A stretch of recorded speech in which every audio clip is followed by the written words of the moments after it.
संजीव दास general surgery डिपार्टमेन्टबाट यहाँ हैन Sumer hospital धापा care management टिमबाट यहाँ हामीसँग एकजना बिरामी हुनुहुन्छ वीरेन्द्र सार्केली 34 वर्षीय पुरुष उहाँलाई प्री अपरेटिभ डायग्नोसिस बनाइएको थियो IDEM D9 D10 को ट्युमर क्वेरी स्वानोमा यो चाहिँ प्री अपरेटिभ डायग्नोसिस हो अनि पोस्ट अपरेटिभ डायग्नोसिसमा चाहिँ क्लियरली स्वानोमा भनेर लेखिरहेछ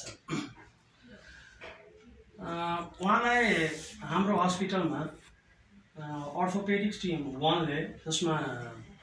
हाम्रो डाक्टरहरुको टिम छ उहाँहरूले शल्यक्रिया गर्नुभयो र शल्यक्रियापछि हाम्रो बिरामीको अनुभव कस्तो रह्यो त भनेर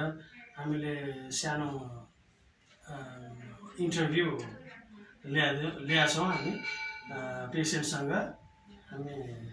यसलाई रोक्नुस् त